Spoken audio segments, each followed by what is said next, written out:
You're listening to the Holistic Lifestyle Guide podcast, the show that guides you on your holistic lifestyle journey to a healthy body, mind, and soul aligned with nature. Hello, and welcome to episode number 33 of the Holistic Lifestyle Guide podcast. In this episode, I'm going to talk about one of my favorite subjects, and I'm going to have a little bit of a different take on it. This subject is spiritual awakening, and I'm going to be talking about the effects that having a spiritual awakening will have on your life. So the reason why I wanted to make this episode, well, this is loosely based off of a blog post that I wrote last year, but I wanted to update it a little bit, and also because this isn't talked about enough. And this is what I mean. You often hear about spiritual awakening as something that has physical symptoms, like strange, unexplained phenomena that happen to them. But I'm going to go over something that most people don't talk about, which is the spiritual awakening effects on your life in general. Like, patterns and changes that you will notice over time. These are not things that suddenly happen. They are a gradual result of going through a spiritual awakening journey. It's a journey to the inner self, which is true self-discovery, dropping the illusion of your ego. In other words, becoming the authentic version of you. So let's talk about the spiritual awakening process.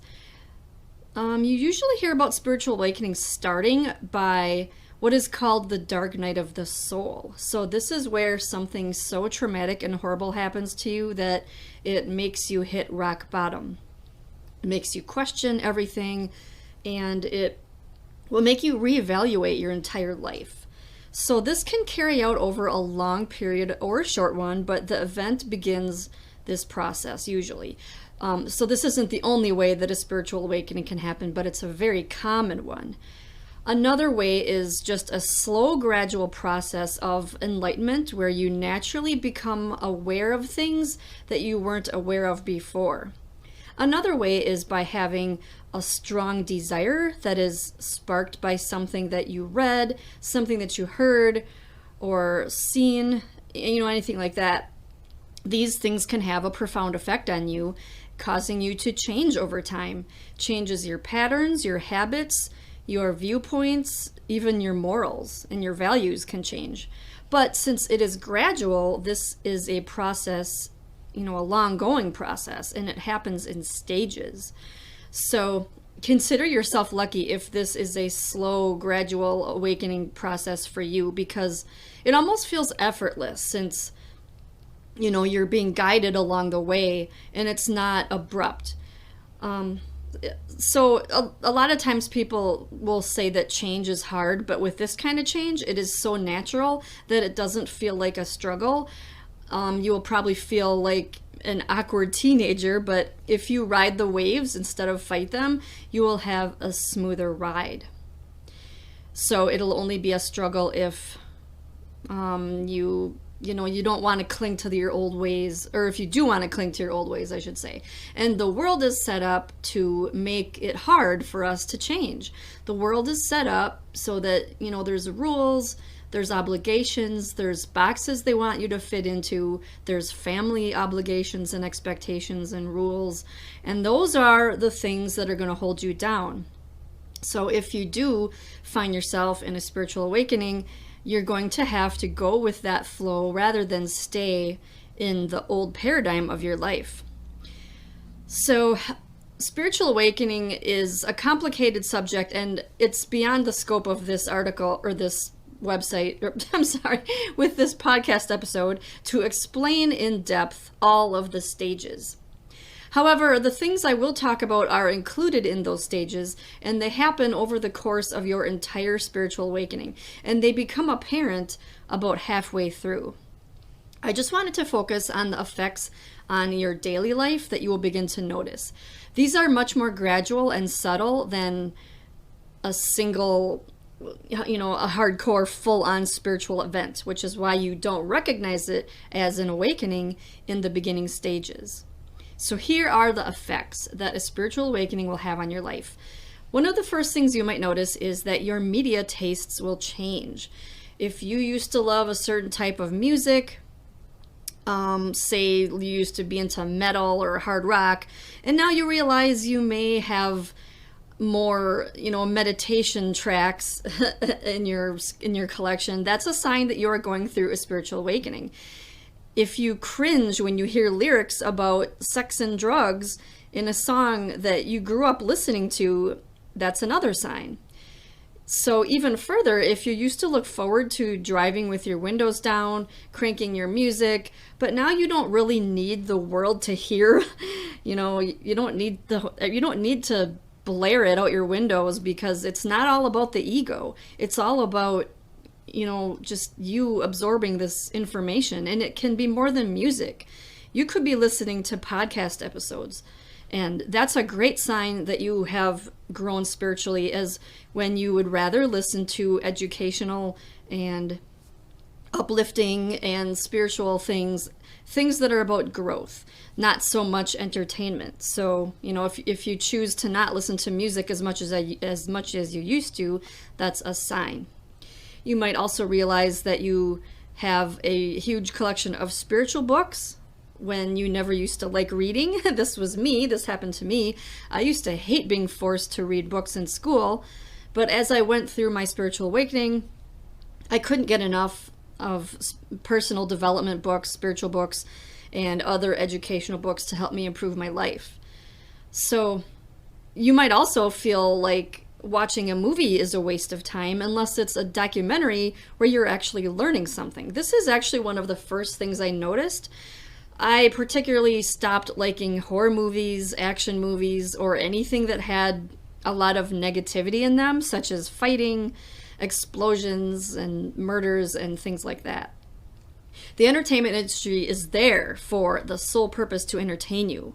In other words, to keep your attention focused on fictional things that don't directly help your life. Entertainment like music, books, movies, and games, they're just there to make you feel certain things that when you're awakened, you kind of realize you would rather feel in real life than in fiction. And of course, if those are good things, especially. So this is why you will often notice when actors and actresses go through a spiritual awakening, they often shift gears and they leave Hollywood altogether. They have learned that entertainment is just another distraction from evolving into a better version of yourself. So another way that you can tell that you've had a spiritual awakening is how you spend your free time will change. Maybe you'll notice instead of heading to the mall with your friends like usual, you would rather stay home and catch up on a new documentary or book that you bought. Or where you used to jump anytime someone wanted you to hang out, even if it was to do nothing, you might find yourself saying no so you can make some progress with a creative project or just for self-care. So how we spend our time and money, it's very telling when it comes to how awakened we are. You will no longer want to spend money on things that don't improve your life. You'll no longer want to spend time on activities you don't enjoy. You'll realize that your time is too precious. Your soul is pulling you towards things that are good for it.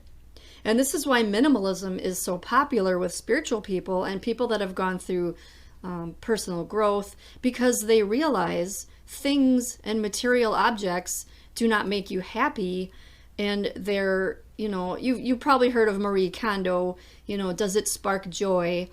If you go through your life and assess everything that you have, if something that you have does not spark joy, if it's not meaningful, if it's not helping you progress in any way, you just don't want it in your life anymore. And that will become more apparent the longer you go through your spiritual awakening. Another thing that spiritual awakening will affect your life is your eating habits will improve. When you become spiritually enlightened, all of life becomes precious, and you might choose to stop eating meat, or you might become obsessed with organic food. You might not want to put anything that's been grown with pesticides into your body, because your body is a temple and we only get one. So wanting to take care of it by eating right is one sign that you are on your way to a spiritual awakening, if not already in it. So as you awaken further, you will want less and less of the bad stuff going in because you respect and value your body like you never used to. So since eating better has beneficial effects on your body, but also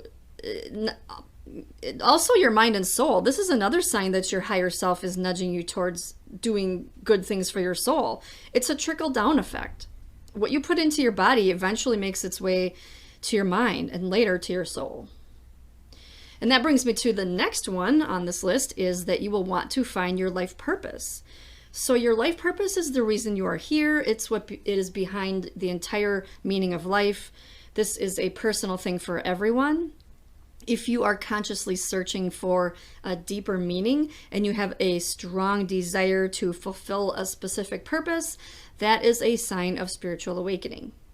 I personally feel that your life purpose is the main reason for a spiritual awakening, because without it, there's nothing to awaken to. Knowing the true nature of reality is great, but what you do with that information, that is what gives life meaning. If you don't know your life purpose, you are just drifting along on a course that others will set for you. Living your life purpose is the essence of awakening. It's the only way to achieve inner peace. This doesn't mean that a life purpose has to be a specific career. It is more general than that, I think. So think of it as more of a theme for your life, or the way you want to change the world, or the way you want to help people. So that's like, and I always go back to Maslow's hierarchy of needs. At the very bottom is survival needs, and then at the very top is self-actualization needs, and that's when you're checking off all the spiritual boxes, which includes finding your life purpose. You're not going to be thinking about your life purpose when you're just struggling to get through the day. All right, so the next one on this list is you will value nature more. I was never considered an outdoor kid, but, well, I mean, I spent time outside, of course. I grew up in the 70s and 80s, so I was always riding my bike and all that, but I still didn't consider myself, an outdoor kid, because I didn't, it's just what you did in those years, If you were alive in the 70s or the 80s, you know what I mean. There was no cell phones, there was no computers, there was no video games until the late 80s, but so we had nothing else to do but play with our toys, and then in the summer, go outside. So I never chose to be outside when I was a kid. It was just normal. But after going through a spiritual awakening, I am definitely consider myself an outdoor person, because we are nature. So being disconnected from it will feel like torture. If you are awakened, you will find yourself itching to go camping, watch the sunrise, take pictures of nature, and you will value every single living thing in this world because you know the interconnectedness of it all. So spending time in nature, it gives you experiences, which, as you probably know by now, are more precious than things. Spending time in nature, it will be one of the best things you will ever do, and I can guarantee you will not regret it. Nobody lies on their deathbed wishing they had spent more time indoors. Living a life in alignment with nature, that's what holistic health is all about. People who follow the natural rhythm of nature are healthier and happier. And you will naturally gravitate towards this kind of lifestyle if you are spiritually awakened, because spirituality and nature are deeply connected. The next one on my list is you will refine your relationships. So being involved with toxic relationships are a sign that you are not spiritually awakened.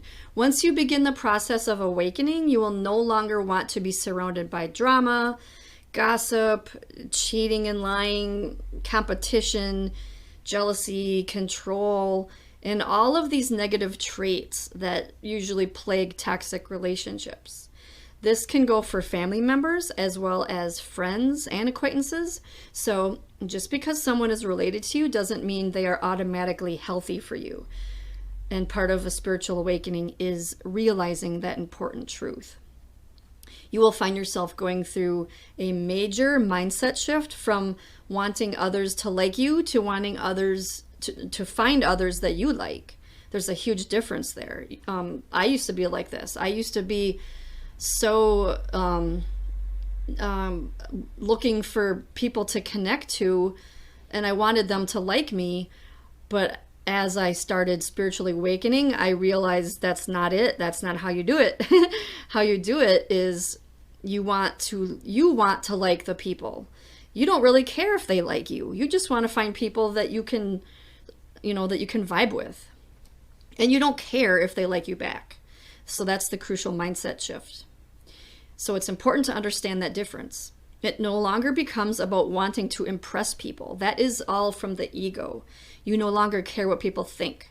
Your ego wants to be liked, but the real you, it just wants a connection, a real connection with someone who is good for your soul. So this is the stage where people start to get very lonely, and this is a very common complaint. It is also known as the hermit phase of spiritual awakening, where you'd rather be alone than with many people that you know. So it can get lonely sometimes, but the difference is, instead of breaking down and hanging out with people who don't vibe with you, you would rather hold out for the right connection. Solitude is very healing, and when you're going through a spiritual awakening, you almost can't get enough of solitude. If you let this progress even further, you will find eventually you don't even get lonely anymore. I compare this to the stage where a caterpillar is turning into a butterfly. This is also a crucial stage because not only does it allow time to go within to truly know yourself, but it also stops you from getting involved with the wrong people. If you can be totally happy with yourself, then you have finally become the person who won't settle for unhappiness with anyone else.